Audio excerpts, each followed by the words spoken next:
السلام عليكم ورحمة الله تعالى وبركاته. احلى متتبعين ديالي، كي دايرين؟ لاباس عليكم؟ اموركم هانيه؟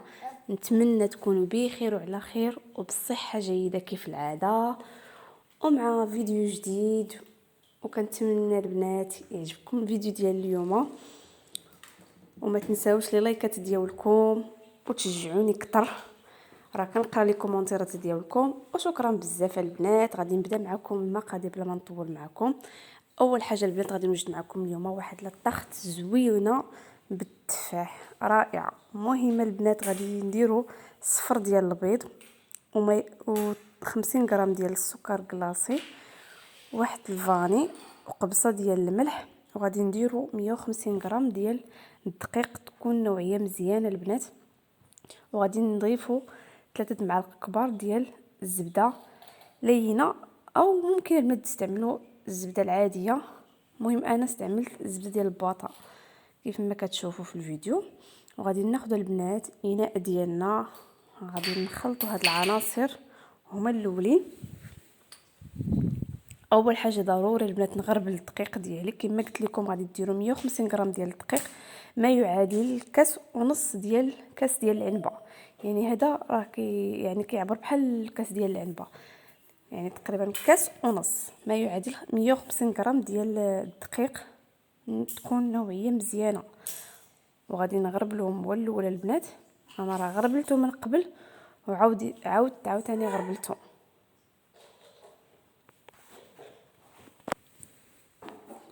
وغادي نغربل البنات يعني السكر كلاصي، تقريبا 3 معالق كبار ديال السكر كلاصي، ما يعادل 50 غرام ديال السكر كلاصي. ضروري البنات هو يتغربل حيت كيكون فيه دوك الكويرات، من احسن يتغربل. وفي هذه الاثناء غادي نضيف واحد يعني الخميره ديال الفاني، النكهه ديال الفاني. كنتمنى البنات هاد لاطاخت تجربوها، وراه وقت ما كنقول لكم جربوها راه فعلا كتستحق التجربه وعلى ضمانتي. المهم البنات غادي نضيفوا قبصه ديال الملح. كنحاول البنات باش نوضح لكم كل شيء، واخا مع التصوير يعني ما كتقادش ليا. المهم غادي ناخذ البنات كما قلت لكم، غربلت الدقيق مع السكر كلاصي وضفت الفاني ومليحه. دابا غادي نضيف 3 معالق كبار ديال الزبده. كما قلت لكم البنات ممكن تضيفوا الزبده العاديه او الزبده اللينه، يعني بحال انا ضفت ديال البواطه حيت هي اللي متوفره عندي. وغادي نحاول البنات يعني نرملوا بات ديالنا صابلي، راه كتجي توب. وجربوها، راه كنعاود نقول لكم جربوها. المهم البنات غادي تحاولوا هو الاول البنات ترملوها على هذا الشكل، يعني تندمج لكم الزبده مع الدقيق. يعني ما تحاولوش تعجنوها غير بالرؤوس ديال الاصابع ديالكم، يعني كتجي زوينه. ولا بات ديالها كتجي رطبه ومقرمله، يعني كتجي زوينه. كنتمنى البنات تجربوها ان شاء الله، وتخليو لي كومونتيرات ديالكم. راه اللي داقه عندي والله الا قال لي كيقولوا لي بلي راه زوينه. المهم غتشوفوا الكومونتيرات. المهم غادي تاخذوا البنات كما قلت لكم هو الاول ترملوا العجينه ديالكم بهذه الطريقه. وغادي نضيف البنات صفر ديال البيض.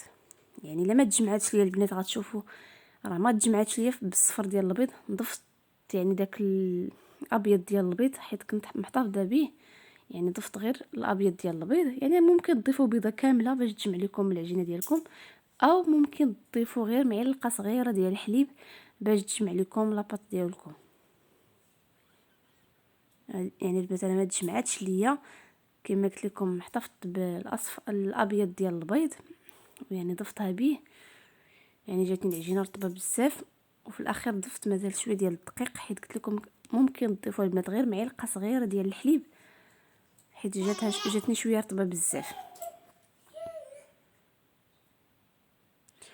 وغادي نحاول البنات يعني ضروري تخليوها ترتاح تقريبا 30 مينوت تقريبا، يعني نص ساعه ديال المكانه ضروري تحتفظوا بها في الثلاجه باش تجيكم زوينه. من احسن تخليوها 30 دقيقه.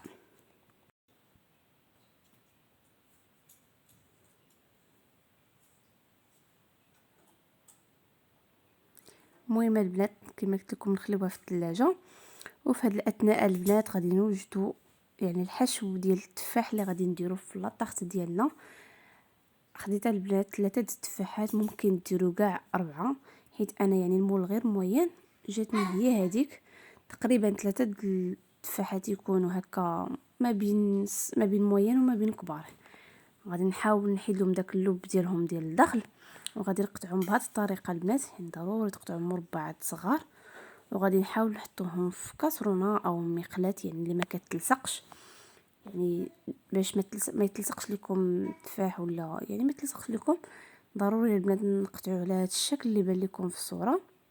وغادي نحاول البنات غادي نضيف القطرات ديال الحامض، ضروري نضيفوا العصير ديال الحامض باش ما يكحلش لكم التفاح. اول حاجه البنات غادي نضيف هو اللب والحامض، ومن بعد غادي نضيف الفاني. نحاول البنات هو الاول يعني نعصر العصير الحامض، ممكن تعصر باش ما يطيحش لكم داك العظم ديال الحامض. غادي نحاول البنات نعصر بهذه الطريقه.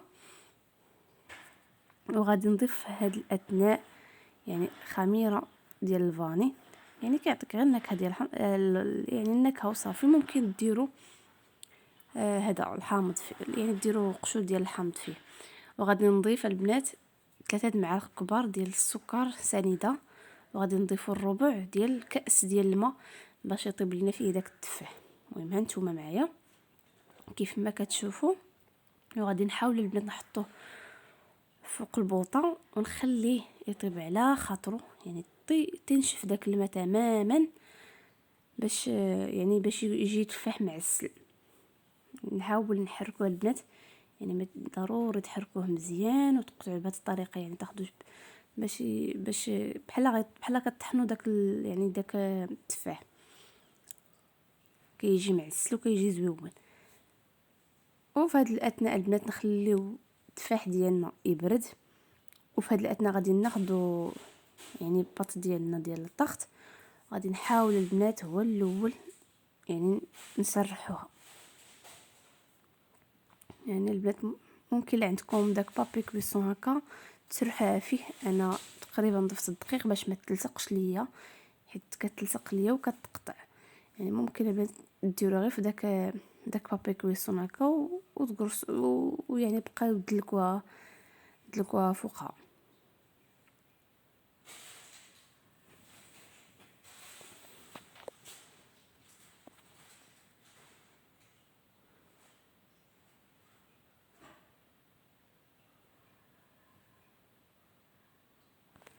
وغادي نشوف هو الاول البنات واش جاني هو هذاك.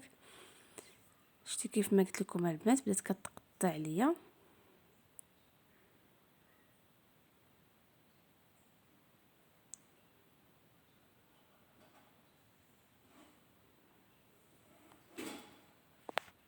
غادي نحاول البنات نقادوها، يعني الطروفات اللي كيشطوا ليا ضروري نقادها به.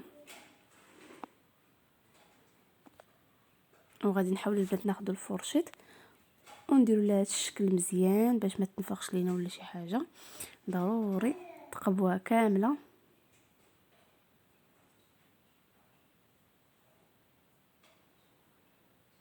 وغادي ندخلوا البنات المجمد بما نوجدوا الكريمه ديالنا اللي غادي نديرو فوق الطبقه ديال التفاح.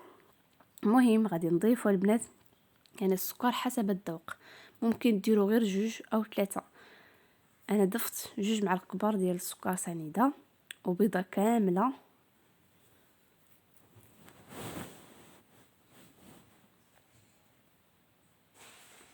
وغادي نضيفوا البنات كأس الحليب، يعني كان يعني تقريبا كتكتفي غير بداك الكأس ديال الحليب. اول حاجه هو الاول نخلطو سنيده مع البيض، نخلطوهم مزيان بالفوي ديالنا. ومن بعد غادي نضيف كما قلت لكم البنات كأس ديال الحليب، تقريبا كاس كبير ديال الحليب، ونحاولوا نخلطوهم مزيان.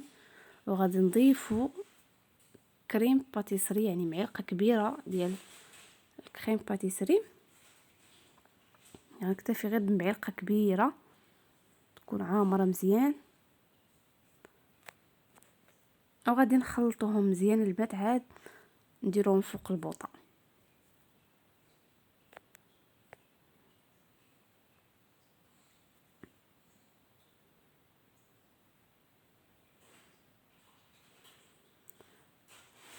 غادي نحطوها فوق البوطه. بما خرجت لاطاخت ديالي من المجمد، غادي نحاول البنات هو الاول نكب فوق ديالو داك التفاح اللي عسلناه.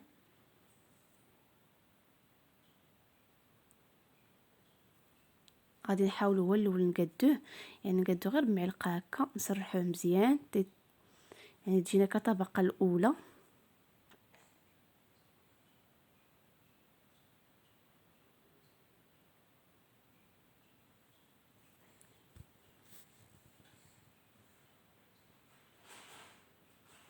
يعني غنقادوه مزيان، حيت ملي كيطيب داك التفاح كيجي قليل، ولكن انا صراحه جاتني هو هذاك يعني النيشان.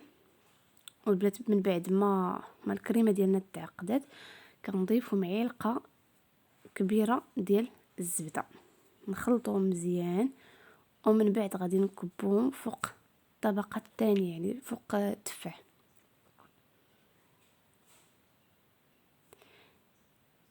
كتجي زوينه، ولا في الشكل ديالها ولا في المذاق. صراحه انا شخصيا عجبتني، والله القسم اللي دقا عندي قالوا لي راه عجبتني، واخا جات قليله ولكن جات زوينه. راه كتشيط مازال العجينه، يعني كتشيط مازال لاباط ديالها. ممكن يعني ديروها في دوك لي طاخت الصغار، او ممكن ديروها ماشي بالضروره هاد المول، ممكن ديروها يعني في المول الكبير او داك المول الدائري، يعني ماشي ضروري نديروها في هاد المول، حيت كاين اللي ما متوفرش عنده هاد المول، يعني ماشي بالضروري هذا. وخديت البنات يعني شويه ديال الزبيب، يعني غير شويه، وضفتها في الوسط ديال التفاح، يعني ما متوفرش عندي يعني اللوزيفيلي، ودرت الزبيب.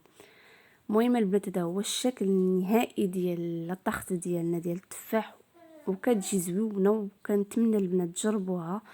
كما قلت لكم على ضمانتي جربوها وخليوا لي لي كومونتيرات ديالكم الزوينين، راه كنقرا تعاليق وكل شيء. وشكرا بزاف البنات اللي انضموا للقناه ديالي لحد الان، وكنشكركم بزاف البنات. نخليكم مع الصور حتى الاخير ديال الفيديو، ومع السلامه حتى الفيديو جديد ان شاء الله.